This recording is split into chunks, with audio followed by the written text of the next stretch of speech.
Hello guys, நான் தான் உங்கள் ஜெட்டினி. நம்ம என்ன பார்க்க போகிறோம்னா, நம்ம தூர போடுற ரெக்கார்டை வச்சு, அதாவது எழுதி முடிச்சுட்டு எல்லாம் தூர தான் போடுவோம், இல்லை ஆக்கருக்கு போட்டு எதாவது வாங்கி சாப்பிடுவோம். அந்த ரெக்கார்டை வச்சு நீ சூப்பரான ஒன்று தான் செய்ய போகிறோம். அதாவது பென்சில் ஸ்டாண்டு தான் செய்ய போகிறோம். அழகாக இருக்கும், அழகாக க்யூட்டாகவே செஞ்சுருப்பேன். மறக்காமல் வீடியோக்குள்ளே போக முன்னாடி நம்ம சேனலுக்கெல்லாம் சப்போர்ட் பண்ணக்கு ஒரு லைக் அண்ட் சப்ஸ்கிரைப் போட்டுக்கிடுங்க. ஓகே, உங்களுக்கு ஏதாவது டிஃப்ரெண்ட்டாக தேவைப்பட்டுச்சுன்னா எனக்கு கமெண்ட் பண்ணுங்கள். நான் என்னால் முடிஞ்ச அளவுக்கு நாங்கள் நிச்சயமாக செஞ்சு போடுவேன். ஓகேவா? நம்ம வீடியோ வந்து ஃபுல்லாக பாருங்கள், அழகாக நீட்டாக பண்ணியிருப்போம். ஓகேவா? மறக்காமல் அப்படியே ஒரு லைக் அண்ட் சப்ஸ்கிரைப் போட்டு விட்ருங்க. வாங்க வீடியோக்குள்ளே போகலாம்.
எப்படியோ பேண்டா பென்சில் ஸ்டாண்டை எப்படியோ ஒரு வேலையை செஞ்சு முடிச்சிட்டோம்.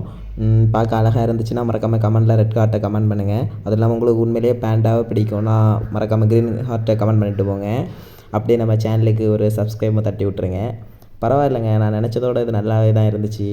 அப்படியே விட்டு சுவிட்ச் போட்டு கூட மாட்டும் போது பக்காவாக இருந்துச்சு. ஓகே, நான் அடுத்த லெட்டு பென்சில்லாம் போட்டு பார்த்தேன், நல்லாவே இருந்துச்சு. அப்படியே ஒரு சப்ஸ்கிரைபையும் ஒன்று தட்டி விட்டுட்டிங்கன்னா நானும் ஹாப்பியாக இருப்பேன். இந்த வீடியோ பார்க்க நீங்களும் ஹாப்பியாக இருப்பீங்க. ஓகே, அடுத்தடுத்த வீடியோக்கு நம்ம சேனலை மறக்காம சப்ஸ்கிரைப் பண்ணி வச்சுக்கிடுங்க. ஓகே, பாய். அடுத்த வீடியோவில் பார்ப்போம்.